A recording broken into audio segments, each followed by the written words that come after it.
Shalom bien-aimés dans le Seigneur. Donc nous vous remercions tous de rester connectés sur Facebook Live. Nous voulons donc prendre ensemble le temps, encore une fois, de partager avec vous la parole du Seigneur. Donc nous étions absents le samedi passé, parce que nous étions en déplacement dans une petite ville qu'on appelle London City, ici en Ontario, au Canada. C'est pourquoi nous n'avons pas été là. Donc aujourd'hui, on est ensemble, mais les 3 prochaines semaines, je serai absent, parce que je vais encore me déplacer. Donc je vous demanderai de me supporter, de me pardonner. Donc deux fois, indépendamment de notre très bonne volonté, nous sommes appelés 2 fois à sortir du pays. Donc nous serons absents pendant 3 semaines. Donc à partir de samedi prochain, je ne serai pas connecté.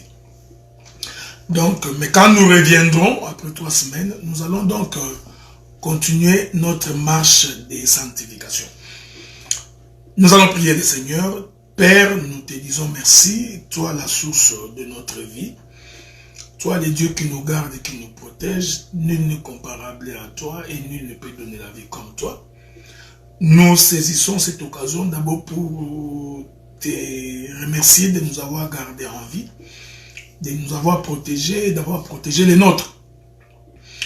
Je voudrais que ce moment que nous allons partager la parole avec tous les bien-aimés frères et sœurs qui sont connectés en ce moment, que cela soit une bénédiction à la fois pour nous-mêmes et pour eux, afin que nous sachions comment nous tenir dans ta maison. Que la gloire et la louange te soient ainsi rendues par Jésus notre Seigneur et notre Sauveur. Amen. Voilà, bien-aimés dans le Seigneur, nous vous saluons encore une fois dans le précieux nom de Jésus. Donc je disais que nous bénissons le Seigneur pour l'opportunité qu'il nous offre en ces jours d'être ensemble et de partager avec vous la parole du Seigneur. Je voudrais ici rappeler que si nous sommes appelés enfants de Dieu, c'est parce que dans notre conduite, dans notre manière d'être, dans notre manière de vivre, nous devons être différents des gens de ce monde. Nous devons être différents des gens de ce monde dans notre manière de nous habiller, dans notre manière de marcher, dans notre manière de vivre, dans nos rapports avec nos voisins, avec nos frères et nos sœurs. Il faudrait vraiment que nous établissions une nette différence entre ceux qui ont cru à la parole et ceux qui n'ont pas cru à la parole. Je m'excuse. Je m'excuse. Sans quoi, ça va être une véritable cacophonie, ça va être un véritable désordre. Mais il faut aussi considérer que dans cette marche que nous entamons avec les seigneurs, nous faisons également un effort pour que dans la marche, que nous sachions comment marcher avec ceux qui sont fatigués, comment marcher avec ceux qui sont malades, comment marcher avec ceux qui sont là, ceux qui sont des bébés, qui ne sont pas encore arrivés au moment aussi apte à marcher avec nous. C'est en fait ça l'œuvre pastorale. L'œuvre pastorale, c'est considérer la marche du troupeau, considérer les brebis. Et un bon berger, un bon pasteur, un bon ministre doit savoir tenir compte de tous ces éléments pour que nous puissions cheminer tout le monde jusque dans le pays des Canaan. Rentrons donc dans notre texte de base parce que nous sommes en train de continuer notre marche de sanctification. J'avais pensé pouvoir terminer cette intervention en 6 semaines, comme je vous avais promis, mais il est possible que je déborde, parce qu'aujourd'hui nous commençons la 3e série, donc la troisième épisode de notre film La concubine adultère répudiée et coupée en 12 morceaux. Ok, c'est de cela qu'il est question. Juge chapitre 19. Je vais donc commencer par le premier verset. Et pour aujourd'hui, je me limiterai au 3e verset. Il est écrit en ces temps-là, où il n'y avait point de roi en Israël, un lévite qui séjournait à l'extrémité de la montagne d'Éphraïm, prit pour sa concubine une femme de Bethléem de Juda. J'avais dit, je voudrais laisser au prophète les soins de nous expliquer le voyage de ces Lévites qui vient de l'extrémité de la montagne d'Éphraïm et qui va à Bethléem pour trouver une femme. C'est un mouvement prophétique.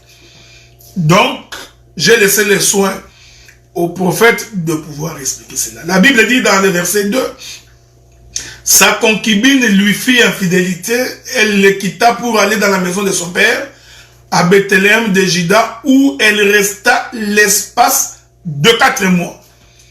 Aujourd'hui, nous allons donc expliquer l'espace de 4 mois. Cette concubine a fait 4 mois chez son père. Après avoir commis son infidélité, et elle alla chez son père et resta pendant 4 mois. Le verset 3 nous dit, son mari s'éleva et alla vers elle pour parler à son cœur et de la ramener. Il avait avec lui son serviteur et 2 ânes. Il les fit entrer dans la maison de son père et quand le père de la jeune femme les vit, il les reçut avec joie. Force est de constater. Parce que nous ferons une véritable marche dans cette histoire, une véritable marche doctorale. Parce que nous avons beaucoup de choses à dire. Aujourd'hui, je voudrais expliquer l'espace de 4 mois que cette concubine a fait chez son père. Je me permets de rappeler que dans mes interventions précédentes, j'ai expliqué par une double dispensation et par une double démarche que cette concubine était à la fois l'image des nations. Quand je parle des nations ici, je vois l'épouse, l'église du Seigneur. Et j'ai aussi expliqué que la même concubine est aussi femme du Lévite. Et je vous ai fait comprendre que lorsque la concubine porte l'étiquette de la femme du Lévite, cette concubine devient femme, elle devient donc l'image de notre bien-aimée sœur Israël. Laissez-moi répéter cela. Donc, j'ai expliqué, je n'ai pas le temps de revenir parce que ça risque de nous prendre beaucoup de temps. Parce qu'on m'a fait la remarque que je parle pendant 1h40, 1h50, c'est beaucoup. Alors je vais faire un effort pour me résumer pour que nous puissions avancer. Ce n'est pas de ma faute. La bouche m'a été donnée pour parler et pour parler de la part du Seigneur. Donc, la concubine présente un double aspect. Elle est l'image des nations, de l'Église. Elle est aussi l'image d'Israël. J'ai expliqué toutes ces choses-là.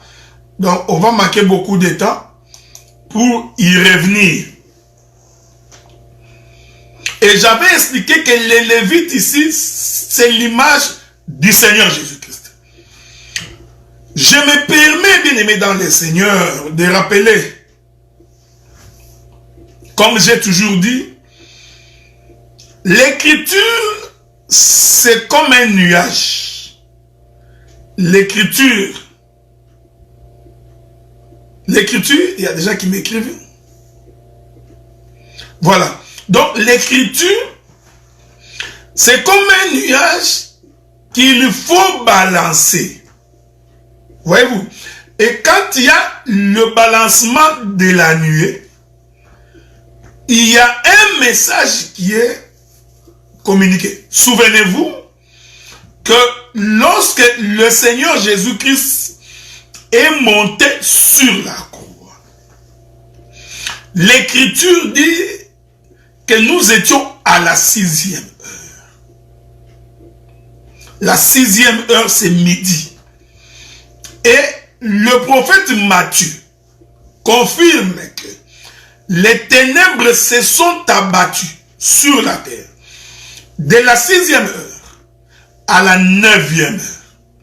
Donc, pendant 3 heures, il y a eu les ténèbres sur la surface de la terre. Or, pour qu'il y ait les ténèbres sur la surface de la terre à 12 heures, il faut que les nuages fassent un déplacement pour venir se tenir au devant du soleil. Ainsi empêcher la terre d'accéder à la lumière du soleil. Donc, la parole de Dieu, l'évangile, c'est la capacité que Dieu donne à un ministre de pouvoir balancer la nuée afin de projeter un enseignement. Est-ce que vous me comprenez? C'est pourquoi je vous avais fait remarquer que dans un même texte de la Bible, nous pouvons soutirer des portions des textes afin que ces portions nous servent à d'autres enseignements. C'est-à-dire que je peux prendre une portion dans un texte, je la fais sortir du texte et je l'exploite pour expliquer quelque chose. Mais la même portion, quand je la remets dans le texte, elle peut aussi expliquer autre chose. Où est-ce que j'ai trouvé les fondements? Par où? Par quel chemin je suis passé? Qu'est-ce qui m'a servi de chaise pour m'asseoir? C'est Jacob. Lisons une écriture. Prenons une écriture dans le livre de Genèse. Genèse chapitre 49. Genèse chapitre 49. Je commence par le premier verset. Je répète ça pour que nous nous mettions d'accord. Jacob appela ses fils et dit: assemblez-vous. Je vous annoncerai ce qui vous arrivera dans la suite des temps. Verset 2. Rassemblez-vous et écoutez, fils de Jacob, écoutez Israël, votre père. Avez-vous remarqué ça, frère? Jacob appela ses fils et dit: assemblez-vous. Maintenant, le verset 2 dit: rassemblez-vous et écoutez, fils de Jacob, écoutez Israël, votre père. Vous comprenez? Donc, quand Jacob ouvre sa bouche, il proclame le rassemblement. Est-ce que vous suivez ça, frère? Donc, quand Jacob ouvre sa bouche, Jacob est en train d'appeler ses fils. Donc, la bouche ouverte de Jacob, c'est toute une prédication. Suivez-moi bien, frère. Suivez. C'est Genèse chapitre 49. Le fait que Jacob ouvre sa bouche et qu'il appelle ses fils au rassemblement, donc la bouche de Jacob, c'est tout un ministère. La bouche de Jacob, c'est tout un parler. En d'autres termes, la bouche de Jacob, c'est le prophète. La bouche de Jacob, c'est le docteur. La bouche de Jacob, c'est l'évangéliste, c'est le pasteur et c'est l'apôtre. Est-ce que vous comprenez ça? Donc, en d'autres termes, la bouche de Jacob, c'est toute une main qui rassemble le peuple. Parce que Genèse dit: rassemblez-vous, assemblez-vous. Or, quand les fils s'assemblent, ils forment un corps. Est-ce que vous comprenez? C'est-à-dire que chaque fils est une portion du corps. Rubin est une portion du corps. Siméon est une portion du corps. Lévi est une portion du corps. Quand ils se rassemblent, ils sont en train de former un corps. Et les corps qu'ils sont en train de former, ces corps-là s'appellent Israël. Or, Israël, c'est Jacob. Donc, le rassemblement, c'est pour former un homme. Est-ce que vous comprenez ce que je dis, frère? En d'autres termes, le corps en lui-même est composé de plusieurs portions. Voici les portions du corps. Ruben est une portion. Siméon est une portion. Lévi est une portion. Juda en est une. Issachar, Zabulon, Nephtali, Aser, Joseph, Benjamin. Ce sont des portions, mais qui forment un corps. Donc quand Jacob dit assemblez-vous, prophétiquement nous comprenons que assemblez-vous, c'est tout un temps. J'aime ça. Donc, les rassemblements, c'est tout un temps. Vous n'avez vu que la bouche, mais je t'explique que nous pouvons étaler. C'est-à-dire que dans ces langages-là, il y a toute une œuvre qui s'accomplit. Souffrez. Que je puisse rentrer dans les jardins pour que nous visitions juste les arbres et nous allons sortir. C'est pas mauvais, non? Mais on peut profiter de l'occasion pour visiter les animaux des champs, les animaux aquatiques, les oiseaux du ciel. Est-ce que vous comprenez? C'est très important. Or, pour que l'Éternel forme Adam, l'Éternel a dû rassembler la poussière de la terre. Donc, Adam, c'est Jacob. Ce sont les fils de Jacob rassemblés. Donc, quand la Bible dit que l'Éternel rassemble la poussière de la terre, nous comprenons qu'en fait, Dieu avait ouvert sa bouche. Et il a appelé le peuple au rassemblement. Est-ce que vous comprenez ça? Maintenant, la Bible dit ceci. J'aime ça. La Bible nous dit ceci. Lorsque la concubine femme, je vais le présenter de deux manières. Parce que cette concubine est à la fois Église et aussi Israël. Lorsque la concubine femme est devenue infidèle, j'ai expliqué l'infidélité de l'Église des nations et j'ai aussi expliqué l'infidélité d'Israël. Lorsque cette femme fut infidèle à son mari, c'est-à-dire à Christ, qui est le véritable Lévite, elle va aller chez son père pendant 4 mois. Parce que c'est au 4e mois, j'aime ça, que le Lévite va faire le déplacement pour aller récupérer sa femme. Prenons les Écritures pour expliquer ces choses. Je vais visiter le père Abraham. Nous prenons le livre de Genèse chapitre 15. Nous allons lire à partir du verset 12. Il est écrit: au coucher du soleil, un profond sommeil tomba sur Abraham. Et voici une frayeur et une grande obscurité vers l'assaillir. Et l'Éternel dit à Abraham: sache que tes descendants seront étrangers dans un pays qui ne sera point à eux. Ils y seront asservis et on les opprimera pendant 400 ans. Mais je jugerai la nation à laquelle ils seront asservis et ils sortiront ensuite avec de grandes richesses. Toi, tu iras en paix vers tes pères. Tu seras enterré après une heureuse vieillesse à la 4e génération. Ils y reviendront ici, car l'iniquité des Amoréens n'est pas encore à son comble. Voyez-vous, frères, je vous avais dit que les Lévites, avec sa concubine, présente une double dispensation.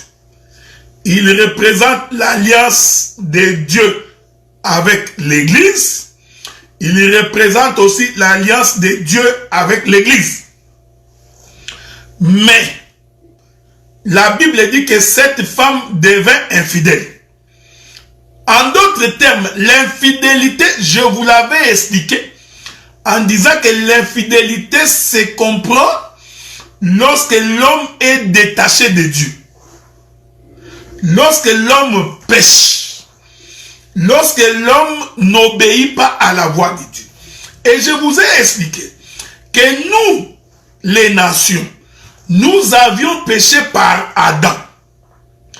comme Adam a péché, dans le péché d'Adam, cela nous fut imputé. Même si nous n'avions pas péché de la même manière qu'Adam. Voilà pourquoi nous naissons automatiquement dans le péché. Et je vous ai dit que Israël a désobéi à Dieu par la loi. Donc Dieu en donnant la loi à Israël, Israël n'ayant pas obéi à la loi. Voyez-vous, il va donc se séparer de Dieu. Maintenant ici, le Seigneur explique que par Abraham, il prophétise. Il dit, ta descendance. Je n'ai pas le temps, parce que je vais expliquer plus tard que la descendance est une femme. Hein? La descendance d'Abraham, c'est aussi une femme. Mais c'est aussi les enfants. Est-ce que vous comprenez ça? Je vais essayer d'aider certaines personnes pour qu'ils puissent se retrouver facilement. Un jour, le pharisien posait la question à Jésus. Pourquoi tes disciples mangent sans se laver les mains? Ils ont encore posé la question. Pourquoi, je voudrais trouver cette écriture-là. Il dit, pourquoi tes disciples mangent sans se laver les mains? Je me permets. Souffrez, hein? C'est toujours intéressant de voir quand on a l'écriture. Ça va nous permettre de bien avancer. Où le Seigneur dit, quand l'époux leur sera enlevé. Je cherche ça, ok?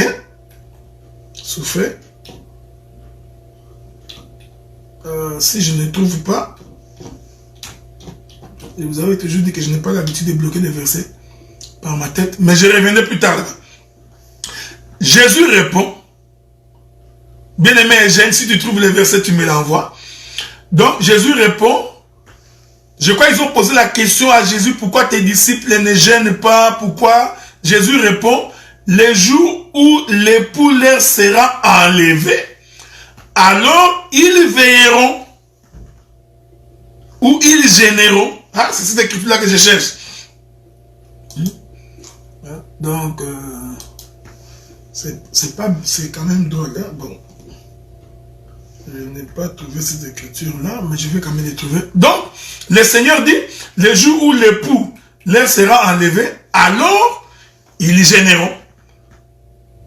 Donc, quand tu lis cette écriture, tu comprends automatiquement que le Seigneur, par rapport aux disciples, il s'identifie comme étant l'époux. Ainsi, les disciples sont identifiés comme étant l'épouse. Est-ce que vous suivez ce que je dis là? Mais quand tu prends le livre de Jean chapitre 17, Jésus dit ceci encore. Je vais donner ça. Jean chapitre 17, Jésus dit ceci.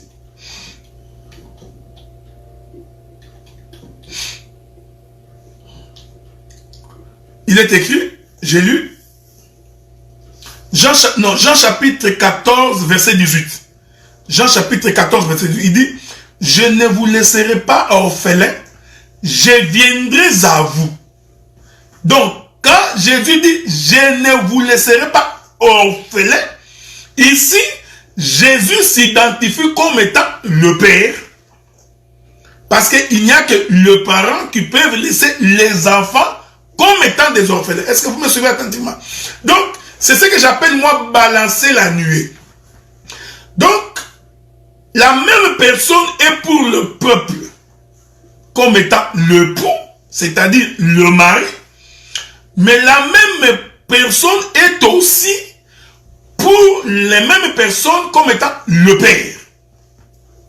Voilà pourquoi, quand le Seigneur viendra chercher l'église, il ne vient pas chercher l'église comme les enfants, mais il vient chercher l'église comme étant l'épouse, donc comme étant la femme. Pourtant, ces personnes que le Seigneur vient chercher, ce sont ses enfants. Parce que la Bible dit, nous sommes nés de Dieu, lesquels sont nés de Dieu.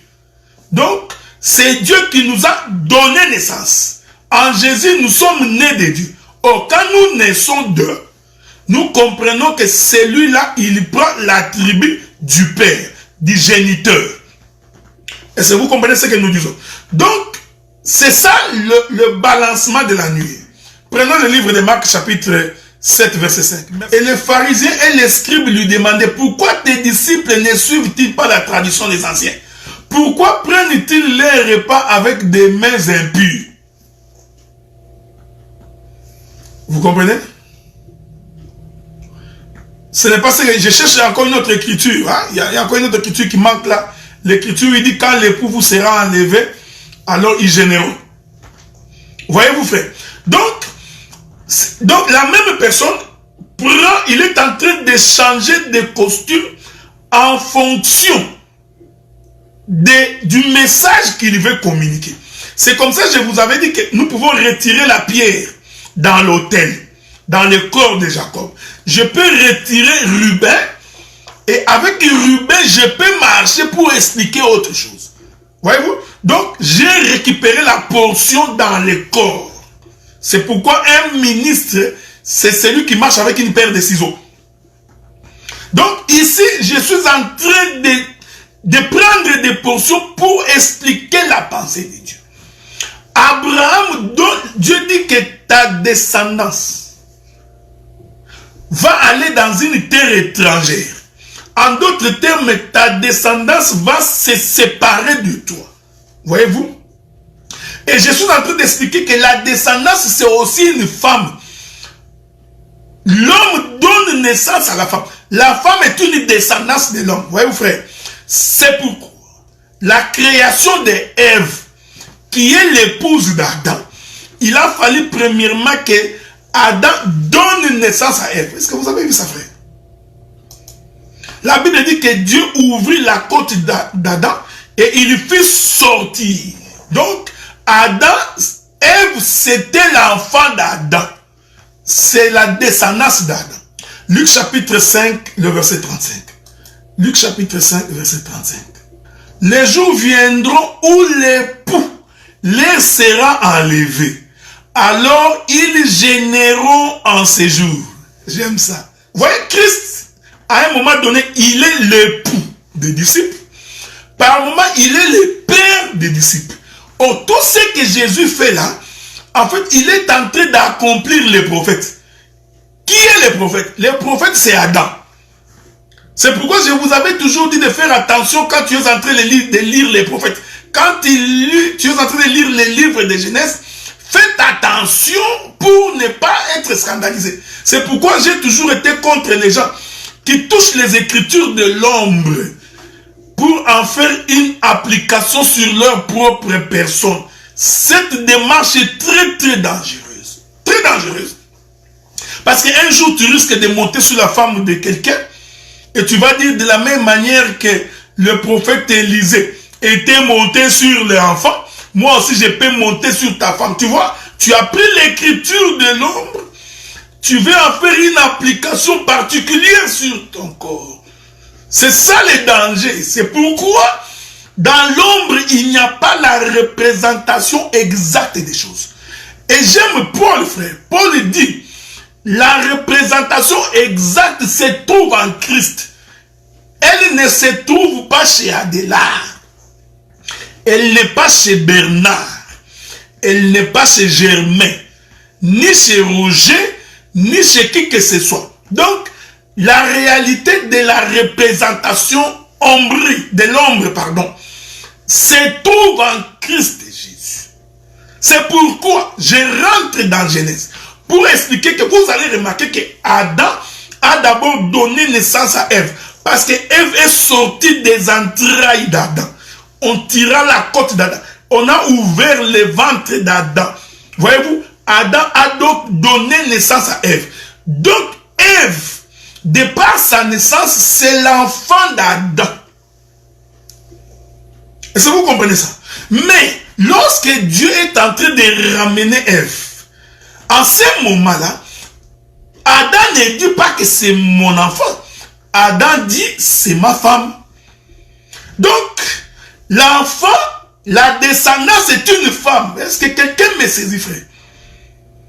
Donc, c'est pourquoi vous allez bien comprendre maintenant que quand Dieu dit à Abraham que ta descendance descendra dans une terre étrangère, Dieu voyait une femme.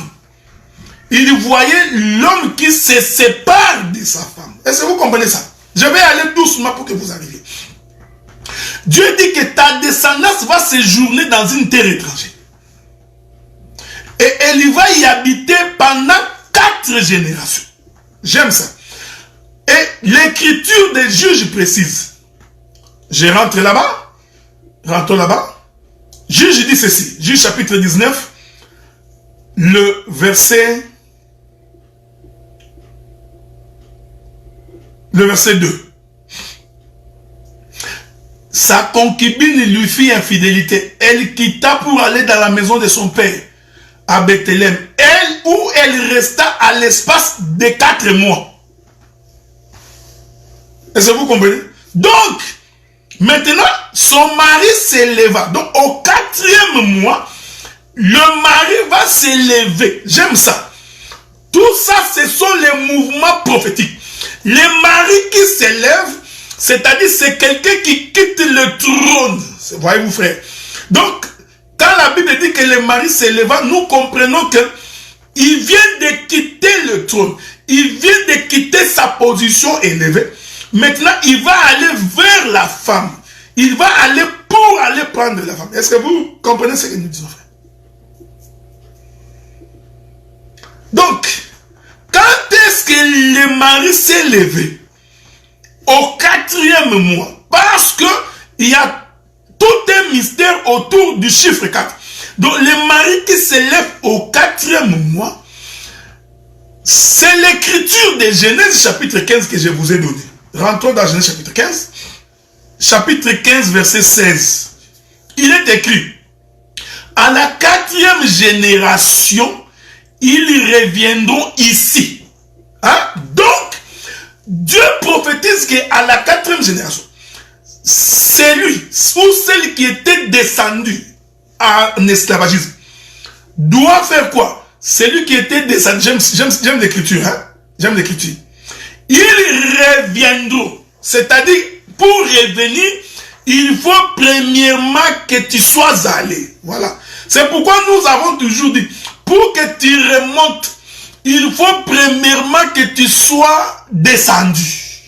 C'est pourquoi nous avons toujours confessé que personne ne peut entrer au ciel s'il n'est pas descendu du ciel. Donc si tu ne viens pas de l'éternité, si tu ne viens pas du corps d'Adam, si tu ne viens pas de Dieu, même si tu cours en forçant, tu ne vas pas aller parce que là-bas c'est un problème de retour. Donc, on ne va pas, on retourne. Oh non, nous allons te reconnaître. Vous n'allez pas partir dans l'eau. Nous retournons. Voyez. C'est pourquoi l'écriture dit qu'ils reviendront. Donc, pour revenir, c'est qu'ils sont premièrement descendus. J'aime ça. Donc, nous comprenons que lorsque la concubine fit infidélité à son mari, donc, en allant chez son père, en réalité, la concubine était descendue. Est-ce que vous comprenez? Donc, c'est le mouvement des fils de l'éternité qui ont quitté le ciel et qui sont descendus dans le monde. Et la Bible dit, ils séjourneront dans une terre étrangère où ils seront quoi? Esclaves. Donc, c'est l'esclavagisme du péché. Donc, la maison du père de cette concubine, ici, nous l'identifions à l'Égypte. Or, l'Égypte, c'est le monde. Est-ce que vous comprenez ce que nous disons, frère? C'est pourquoi nous avons la promesse qu'un enfant de Dieu, même quand il est en Égypte, il ne peut pas demeurer éternellement en Égypte. Non, je n'ai pas cette confession-là. Cette confession, elle est antibiblique. Donc, un enfant, fils d'Abraham, même quand il est en Égypte, nous avons la promesse qu'à la 4e génération, Il doit donc remonter. Est-ce que vous me suivez, frère? Ils vont revenir ici. J'aime ça, j'aime la manière dont Dieu parle. Ils reviendront ici car l'iniquité des Amoréens n'est pas encore à son comble. Est-ce que vous comprenez ça, frère? Donc quand l'iniquité des Amoréens va arriver à son comble, ceux qui sont descendus doivent remonter. Voici le pourquoi du chiffre 4. Parce que le chiffre 4 veut tout simplement dire que nous étions retenus esclaves pendant 4 générations.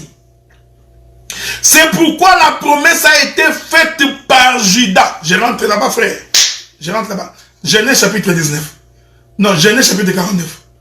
Genèse chapitre 49. Il est écrit ceci. Je commence par le verset 8. Genèse 49, verset 8. Nous disons, Judas. Hein? Judas. Tu recevras les hommages de tes frères. Ta main sera sur la nuque de tes ennemis. Les fils de ton père se prosterneront devant toi. Ça, c'est une prophétie. Parce que nous n'avons vu nulle part où la main de Judas a été sur la nuque de ses ennemis. Allez chercher, vous n'allez pas voir ça, frère. Oh, les ennemis ici, c'est la maison du père de la concubine. Les ennemis ici, c'est l'Égypte. Les ennemis ici, c'est le monde. Mais la main de Judas sera sur leur nuque, afin qu'ils soient courbés. Cette chose est prophétique. C'est très important de retenir cela. C'est pourquoi j'ai toujours dit qu'un enfant de Dieu qui a la promesse, il doit savoir qu'il a la suprématie sur ses ennemis. Tu as l'autorité sur les démons. Le monde du prince des ténèbres, tu as autorité sur toute forme de malédiction. Donc cette écriture n'a rien à voir avec, oh tu vois la Bible dit qu'il punira l'iniquité du père jusqu'à la 3e et 4e génération. Ça dit ton grand-père a fait un péché. Maintenant ce péché-là te suit jusqu'à la 4e génération. Tu n'as pas compris. Tu n'as pas compris. C'est un langage des Écritures. C'est un donné. Dieu parle en se cachant. C'est tout un mouvement. Souffrez, frère, parce que j'ai beaucoup de choses à dire. Judas est un jeune lion. Tu reviens du carnage. Donc, nous comprenons que Judas, c'est quelqu'un qui vient combattre. Parce que pour combattre, il faut descendre. J'adore ça, frère. Que le Saint-Esprit est bon. Voyez-vous, frère? Tout ça, Dieu était en train d'expliquer Genèse chapitre 15, verset 16. Qu'à la 4e génération, ils reviendront. Mais pour revenir, il faut d'abord que on prenne autorité sur Pharaon. C'est-à-dire qu'il faut qu'on renverse d'abord tous les princes du pays de Pharaon. Tous les princes du monde des ténèbres. Est-ce que vous comprenez ça? Maintenant, cette chose, Dieu le dit dans Judas. Oh, souvenez-vous que Judas est le 4e fils de Jacob. Le premier fils c'est Ruben. Le deuxième c'est Siméon. Le 3e c'est Lévi. Et le 4e c'est Judas. Donc, Judas c'est la délivrance. Je veux que vous me suiviez attentivement. Parce que l'écriture dit, tu recevras les hommages de tes frères. Ta main sera sur la nuque de tes ennemis. Et les fils de ton père se prosterneront devant toi. Judas est un jeune lion. Tu reviens du carnage. Il a saccagé. Son corps est rempli de sang. Parce qu'il ne fait que tuer. Est-ce que vous comprenez ce que je dis, frère? Voyez-vous, frère? C'est quelqu'un qui renverse les forteresses, le sang, dans ses mains parce qu'il est en train de tuer les ennemis. J'aime ça. Mon fils, il ploie les genoux. Il se couche comme un lion, comme une lionne qui le fera lever. J'adore le verset 10. Que je t'adore, verset 10. Je t'aime beaucoup. Il est écrit, le sceptre ne s'éloignera point de Judas, ni les bâtons souverains d'entre ses pieds, jusqu'à ce que vienne le Shiloh et que le peuple lui obéisse. Est-ce que vous avez lu cette écriture?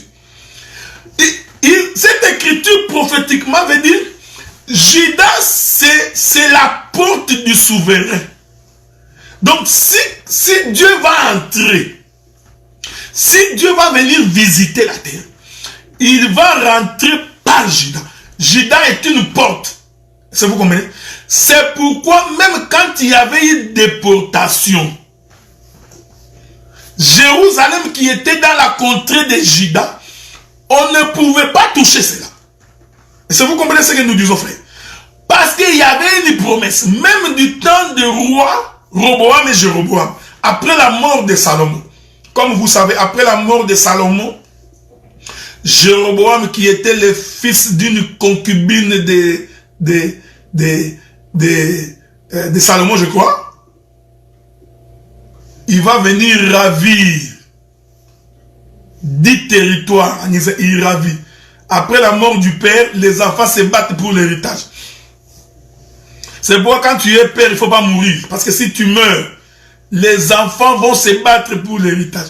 Et tu vas voir un désordre impossible. Ce n'est pas leur faute, c'est la faute du père. Est-ce que vous comprenez? Je n'ai pas voulu exhorter. Remarquez, frère. Après la mort du père, les enfants se sont battus pour l'héritage. Et en se battant, Jéroboam, un homme rempli de mauvais esprits, il va s'accaparer des 10 tribus. J'ai toujours dit aux frères, la question n'est pas d'être majoritaire. Ce n'est pas parce que tu as appris beaucoup que tu crois que tu as raison, non. La Bible dit qu'il n'est resté que 2 tribus de l'autre côté. Et c'est de ce côté-là que se trouvait Jérusalem et le territoire de Juda. C'est de ce côté-là que Dieu était resté. Parce que le temple est à Jérusalem. Voyez-vous, frère?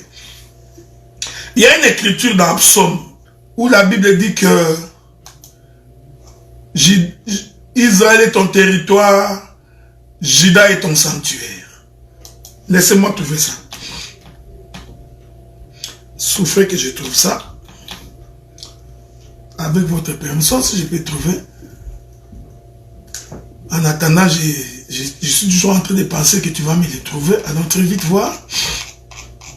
Il y a une écriture comme ça dans Psaume qui dit ça. Prenez le livre de Psaume 114, verset 2. Psaume 114, verset 2. Il est écrit. J'ai trouvé ça. Psaume 114, verset 2. Il est écrit. Juda devint son sanctuaire. Israël fut son domaine. Juda devint son... Frère, ce que j'ai dit, c'est très important. Donc, Juda est le sanctuaire. Parce que c'est là-bas que se trouvait Jérusalem. C'est pourquoi vous allez remarquer que Dieu n'a pas mis son nom ailleurs. Le nom de Dieu était à Jérusalem, dans le temple que Salomon avait construit. L'écriture dit dans le livre de 1 Chronique, chapitre 15. Je crois chapitre 15, verset 6. Il est écrit, Dieu accepta de mettre son nom dans le sanctuaire. Et il accepta d'habiter dans son sanctuaire. Donc, Juda était le sanctuaire de Dieu. Alors que Israël, c'était son domaine. Ici, j'ai beaucoup de choses à expliquer. Parce que les sanctuaires, c'est le cœur de Dieu. Les domaines, c'est le corps. C'est très important. Mais ce n'est pas ce qui m'intéresse. Donc, nous comprenons que Juda, dans la prophétie de Juda, Dieu voulait dire qu'il viendra lui-même. Que lui-même va descendre. Est-ce que vous comprenez, frère? Donc, quand nous voyons Juda, nous comprenons que l'Éternel nous a visités. Donc, la visitation de Dieu passe par Juda. Parce que Genèse chapitre 49 nous dit, les bâtons ne peuvent pas s'éloigner. Ici, les bâtons, c'est le temple. C'est le sanctuaire. Les bâtons, c'est le territoire de Juda. Donc, les bâtons ne peuvent pas quitter jusqu'à ce que les Shiloh, jusqu'à ce que Dieu va entrer. Donc, c'est pourquoi l'écriture précise que lorsque Israël a demandé un roi, Dieu leur a donné Saoul, qui est de la tribu de Benjamin. Mais lorsque Dieu lui-même voulut se choisir un roi, il alla dans la maison d'Isaïe, qui est de la tribu de Juda. Et c'est là-bas qu'il choisit David. Est-ce que vous comprenez ce que je dis? Or, David est de la tribu de Juda. Donc, il est le quatrième. C'est pourquoi, vous voyez frère, le jour où Goliath s'est élevé pour dominer sur tout Israël, parce que nous comprenons que c'est Goliath-là qui s'élève, c'est aussi le père de la concubine. Donc, il domine sur tout Israël. Vous avez remarqué, frère, Saoul qui était roi à cette époque ne pouvait pas combattre Goliath. Pourquoi? Parce que la promesse ne concernait pas Benjamin. La promesse de la délivrance ne concernait pas Benjamin. La promesse de la délivrance concernait Juda, parce que sa main est sur la nuque de ses ennemis. Voilà pourquoi la Bible dit que le 40e jour, voilà frère, Dieu c'est un Dieu de précision, c'est encore le chiffre 4. Le 40e jour, le bien-aimé David, qui était en train de paître les troupeaux de son père,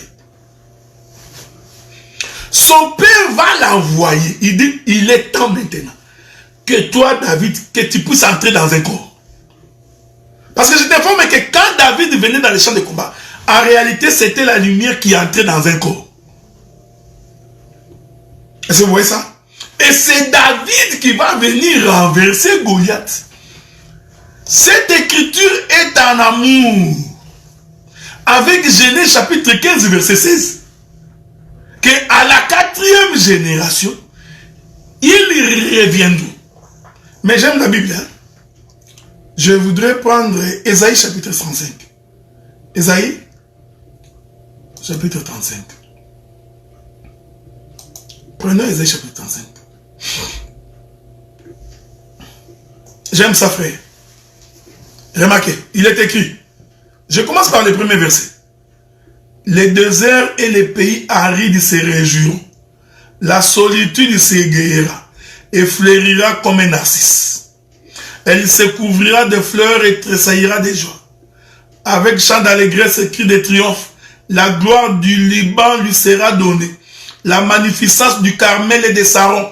Ils verront la gloire de l'Éternel, la magnificence de Dieu. Est-ce que vous me suivez, frère? Fortifiez les mains languissantes et affermissez les genoux qui chancellent. Quand tu lis cette écriture, tu vas voir, celle-ci nous représente un peuple en souffrance, un peuple asservi. Je continue. Dis à ceux qui ont le cœur troublé, prenez courage, ne craignez point. Voici votre Dieu. La vengeance viendra, la rétribution de Dieu. Il viendra lui-même et vous sauvera. Dieu viendra lui-même. Est-ce que vous comprenez ce que nous disons, frère? Donc, celui qui sauve le monde, c'est Dieu lui-même qui vient. Mais quand Dieu vient, il entre dans Juda. C'est le fils d'Isaïe. Nous voyons un homme qu'on appelle fils, mais en réalité, c'est Dieu lui-même qui descend. Il dit, alors s'ouvriront les yeux des aveugles, s'ouvriront les oreilles des sourds, alors le boiteux sautera comme un cerf, et la langue du muet éclatera de joie, car des eaux jailliront dans les déserts, et des ruisseaux dans la solitude. Je suis en train d'expliquer pourquoi cette femme a fait 4 mois chez son père. Et pourquoi les Lévites est-il venu le 4e mois? C'était pour apporter la délivrance. Maintenant, nous comprenons que cette femme va représenter une double délivrance. La première délivrance, je me l'explique avec vous. La première délivrance, c'est que physiquement comme ça, nous avons vu Dieu visiter Israël quand il était en Égypte, parce qu'il a passé 4 générations en Égypte. Prenons le livre d'Exode chapitre 3. Exode chapitre 3. Nous lisons. Je commence par le 3e verset. Moïse dit, je veux me détourner pour voir quelle est cette grande vision. Et pourquoi les buissons ne se consument point? L'Éternel vit qu'il s'est détourné pour voir. Et Dieu l'appela du milieu du buisson et dit Moïse, Moïse, et il répondit, mais voici. Dieu dit, n'approche pas d'ici, ôte tes souliers de tes pieds, car les lieux sur lesquels tu te tiens est une terre sainte. Et il ajouta, je suis le Dieu de ton père, le Dieu d'Abraham, d'Isaac et de Jacob. Moïse se cacha le visage car il craignait de regarder Dieu. Donc Moïse avait vu la face de Dieu. L'Éternel lui dit, j'ai vu la souffrance de mon peuple qui est en Égypte. J'ai entendu les cris que lui font pousser ses oppresseurs. Et je connais ses douleurs. Je suis descendu. Frère, la Bible est facile à comprendre. Voyez-vous, je vous lis l'écriture, le verset 8 d'Exode chapitre 3. Je suis descendu. C'est Jésus. J'ai relis le verset 7. Il est écrit. L'Éternel lui dit, j'ai vu la souffrance de mon peuple. Ésaïe nous avait dit, Ésaïe 35 avait dit, Dieu dit que je viendrai moi-même, je descendrai moi-même, je n'enverrai pas quelqu'un. Dieu a tant aimé le monde qu'il a envoyé son fils. Ça, c'est un langage de Baptiste. Oui, frère, c'est un langage de noir sur blanc. En réalité, Dieu n'avait pas envoyé son fils. Dieu était descendu lui-même. Maintenant, quand Dieu descend lui-même, on l'appelle le fils. Donc, il ne faut pas réfléchir comme un intellectuel qui fait la logique cartésienne. Voyez-vous? Parce que j'ai étudié René Descartes. Il a sa logique. Syllogisme. Si des prémices majeures sont, la conclusion est non. Si tu réfléchis comme ça, tu vas réfléchir comme les jéhovistes. Parce que tu es en train d'imaginer un père et un fils séparés. Non, ce sont les langages prophétiques de Dieu. Écoutez. Verset 7. J'ai vu la souffrance de mon peuple. J'ai entendu les cris que lui font pousser ses oppresseurs. Car je connais ses douleurs. Je voulais t'exhorter, frère. Dieu connaît tes douleurs. Il connaît ta souffrance. Il connaît tes problèmes. Quand tu cries, l'Éternel écoute. Mais sois patient. Parce que Dieu ne peut pas venir avant la 4e génération. Donc Dieu attend la 4e génération pour visiter son peuple. Ici, je suis dans la prophétie. Donc, chaque individu a son moment de la visitation de Dieu. Tu ne peux pas envier ton frère.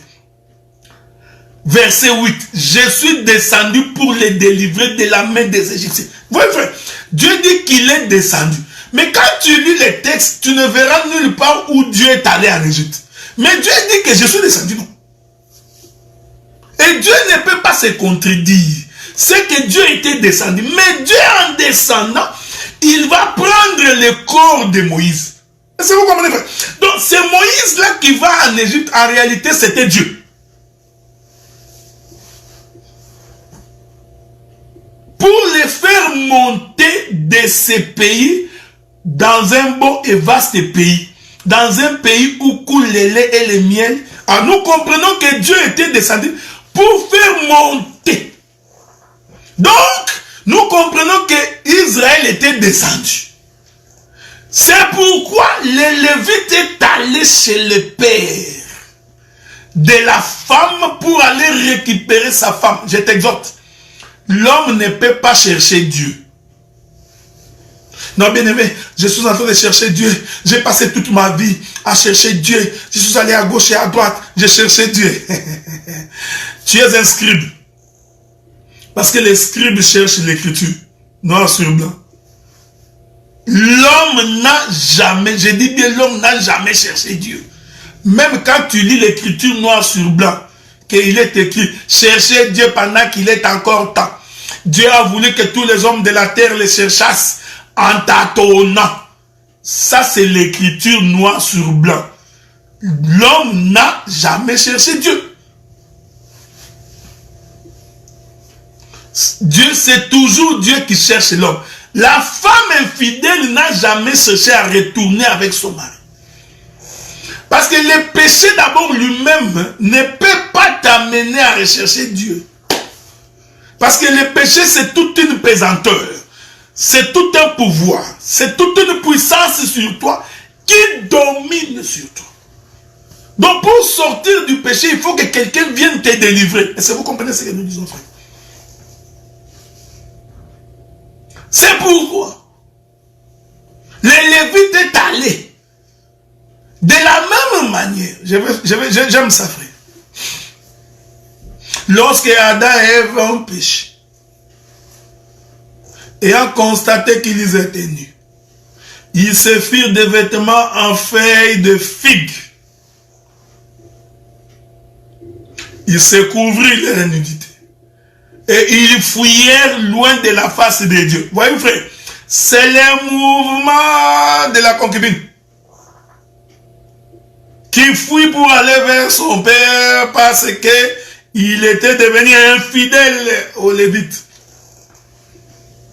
Voyez, Dieu a enseigné. Donc, c'est pourquoi j'ai toujours dit, chaque fois qu'un homme pêche, même si physiquement il n'a pas fait un déplacement, en réalité, spirituellement, tu viens de fuir Dieu. Le péché lui-même t'a déjà poussé loin de Dieu. Même si physiquement tu es dans une église locale, tu es en train de chanter. Il est le même, il est le même. En réalité, tu n'es pas en église, tu es en Égypte. Tu as vu ça? Hein? Non, la Bible dit, mieux vaut aller dans la maison, mieux vaut un jour dans tes parvis que 1000 jours ailleurs. Lui pense que le parvis, c'est l'église locale là où il est venu. Donc quand il vient là où on a mis les chaises, les micros, c'est ça que lui croit que non, je suis venu dans la maison de Dieu. Cependant, sa vie, c'est une vie de pécheresse. En réalité, tu n'es pas au pas. Tu es très loin de Dieu. C'est pourquoi lorsque Adam et Ève ont péché, c'est Dieu qui s'est mis à la recherche de l'homme. La Bible dit que Dieu cria dans les déserts, dans les jardins. Adam, Adam, où es-tu? Donc c'est toujours Dieu qui cherche l'homme. Donc si tu sens en toi le désir de chercher Dieu naturellement, comprends en réalité que c'est Dieu qui te cherche. Parce que c'est lui qui crée en l'homme le vouloir et le faire. Donc physiquement on a l'impression que c'est toi. Non, non, ce n'est pas toi. En réalité c'est toujours Dieu.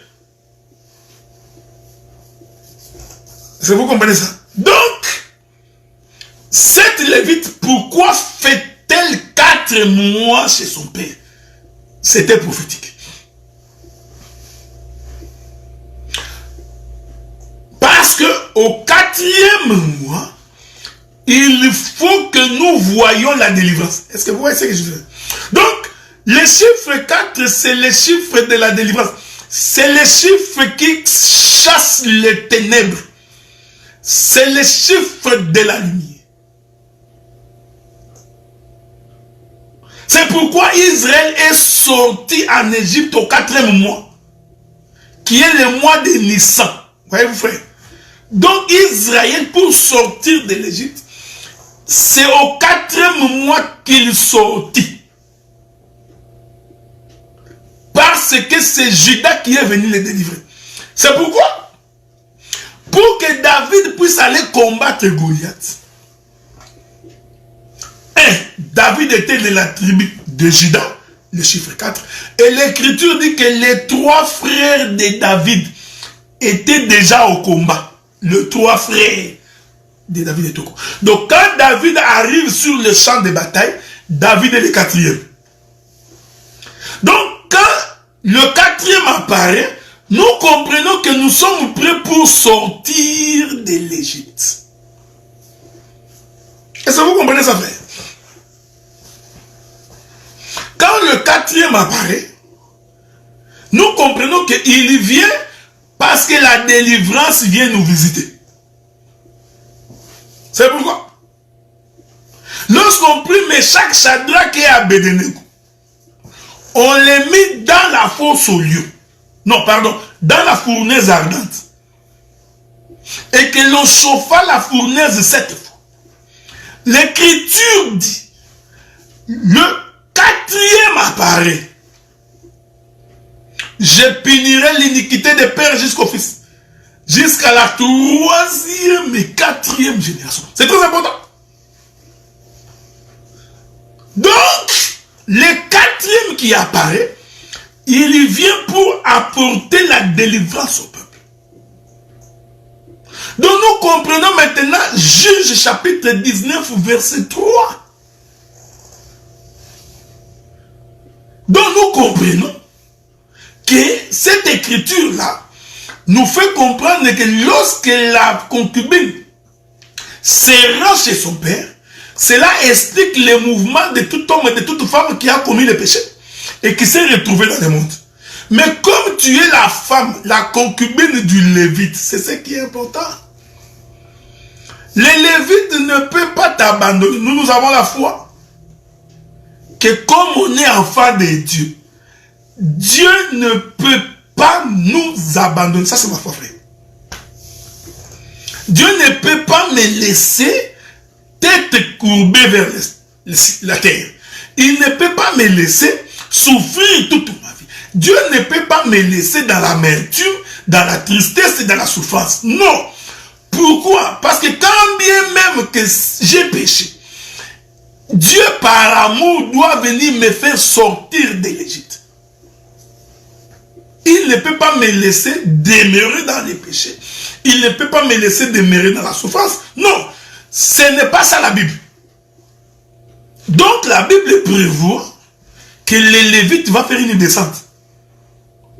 Il descend pour aller récupérer sa femme. Vous allez voir quand nous allons expliquer dans l'exhortation toutes les fois que les pères de cette femme résistaient. Ce sont encore des enseignements. Vous allez voir ça, frère. Parce que ce père n'a pas laissé sa fille partir du coup. Ça a pris, hein, voyez-vous, frère. J'aime Dieu. Dieu, c'est un Dieu de précision. Donc, les différents refus du père de cette femme pour ne pas la laisser partir, ce sont aussi des enseignements. Garde l'enseignement de ta mère comme la prunelle de tes yeux. C'est alors que tu vivras longtemps, frère. Est-ce que vous comprenez ça? Laissez-moi finir. Je n'ai pas beaucoup parlé. Ok? Je vais finir bientôt. La Bible dit qu'un jour, Lazare était malade. Jésus, on vient dire à Jésus, Lazare, ton ami, est malade. Ici, j'explique le mouvement de la concubine qui va chez son père, qui est récupéré par les Lévites. C'est vrai, c'est vrai. Donc, j'explique les 4e mois, toujours ici. Jésus dit non, la maladie de Lazare ne l'amènera pas à la mort. Étonnamment, Lazare va mourir. J'aime la Bible, frère. La Bible dit que le salaire du péché, c'est la mort. Donc, prophétiquement, nous comprenons que la mort de Lazare avait péché. Je dis bien. Prophétiquement, c'est que Lazare avait... Parce que la Bible dit que le salaire du péché, c'est la mort. Donc, nous comprenons que Lazare avait péché. Ouh, j'aime ça, j'adore. Vous savez, j'ai toujours été... Je me sens bien quand j'ai la révélation comme ça. Qui me descend. Ésaïe nous a fait comprendre que celui qui est en Égypte est dans la souffrance. Paralytique, boiteux, sourd, mioué, mélanguissante, genoux chancelantes. Voyez-vous? Les caractéristiques de tout celui qui est dans le péché. Et comme si cela ne suffisait pas, Lazare va mourir. Jésus savait ce qu'il faisait. Donc, la maladie de Lazare, c'était l'infidélité de la concubine. Et à cause de cette infidélité, la concubine va se retrouver chez son père. J'ai expliqué que le père identifie ici le monde. Or, le monde, c'est là où il y a la mort. Donc, Lazare qui descend au tombeau, qui est en train de mourir, en réalité, c'était la concubine dans la maison de son père. C'était le monde, nous, en Égypte. Parce qu'en Égypte, il ne règne que la mort. Est-ce que vous comprenez? La Bible dit que le 4e jour, de précision. Voyez-vous, frère, on va lire ça. Voilà, Jean chapitre 11, verset 17. Jésus étant arrivé, trouva que Lazare était déjà depuis 4 jours dans le sépulcre. Donc, quand Jésus se présente dans le tombeau de Lazare, ça faisait 4 jours depuis que Lazare était dans le tombeau. Donc, c'est au 4e jour, de par le temps de Lazare dans le tombeau, que Jésus vient se présenter. Oui, frère. Donc, c'est le Lévite qui vient rechercher sa femme. Donc, ici, Lazare, c'est une femme. J'aime ça. Lazare, c'est toute une femme. C'est une femme. J'aime ça. C'est une femme retrouvée dans le pays d'Égypte. Maintenant, quand Jésus arrive, il dit Lazare sort. Vous voyez, frère? Donc, c'est le mouvement du Lévite qui vient récupérer sa femme. C'est le mouvement du Lévite qui vient prendre sa femme. Et vous voyez ça, frère? Remarquez, regardez bien, frère. C'est pourquoi je vous avais toujours dit que pour prêcher l'évangile, il faut avoir des bottines. Bottines à 12 crampons. Pour que Dieu t'aide à bien voir. Et j'ai toujours été certifié que quand Dieu te convainc de la parole, il va même ôter la vie du péché en toi. Je suis sûr et certain. Donc, la nature pécheresse, les goûts du monde, hein, la parole elle-même doit ôter ça. On ne force pas. Il n'y a rien à forcer ici. Seulement les goûts. Frère, quand tu manges une bonne nourriture, on n'a pas besoin de te forcer. Mange encore. Tu sens, amène un peu. Donc, les goûts, un bon goût, va te donner l'amour de Dieu. Ça va t'empêcher de rester à la maison. Parce que ça bouillonne en toi. Les disciples sur le chemin d'Emmaüs avaient dit, n'avons-nous pas senti au-dedans de nous que ça brûlait quand cet homme nous parlait? C'est comme une femme quand elle tombe en amour. C'est-à-dire quand on lui parle déjà qu'elle est en amour, la femme ne peut plus dormir, elle fait des rêves. Et donc, si elle ne voit pas le mari, son cœur bat à la chamade. Vous voyez, frère? Mais quand quelqu'un n'a pas l'attachement aux choses de Dieu, comprend tout simplement que ça n'est pas encore entré.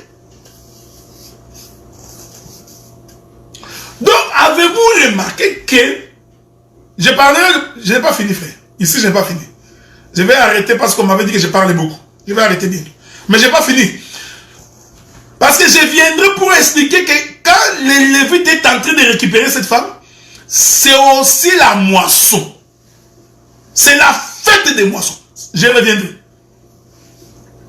Parce que la fête des moissons se fait au 4e mois. Mais laissons ça parce que je vais revenir. Je vous ai dit que je serai absent, non? Je reviendrai 3 semaines après pour que nous continuions notre marche. Donc, nous comprenons que c'est Lazare là qui est en train de sortir du tombeau. C'est la concubine, la femme qu'on récupère. En d'autres termes, c'est nous qui sortons du ténèbre. Nous qui sortons de l'Égypte. C'est nous qui sortons du monde. Balançons la nuée afin qu'il puisse pleuvoir. C'est Israël qui sort de l'Égypte. Parce qu'Israël aussi est sorti de l'Égypte au 4e mois. Au mois de Nissan. Vous voyez, frère? À la 4e génération. Donc, c'est Israël qui sort. Donc, Lazare en lui-même est 2 peuples. Lazare est à la fois l'Église, elle est aussi Israël. Tout comme la concubine, elle est à la fois. Est-ce que vous comprenez ce que nous disons, frère? Israël, elle est aussi l'Église. Donc, pourquoi cette femme est-elle restée 4 mois? Dieu a expliqué les mystères cachés de tout l'État. Révélé à ses saints serviteurs que nous sommes. Et nous vous communiquons cette grâce afin que cela puisse donner en vous l'amour de Dieu. L'amour de la parole. Si vous permettez, je peux mettre un point virgule ici, en vous disant que la fois prochaine, nous allons expliquer la moisson. Toujours dans les chiffres 4. Nous allons expliquer la moisson. Et nous allons expliquer Dieu dans un corps. Toujours dans les chiffres 4. Parce qu'il est écrit ceci.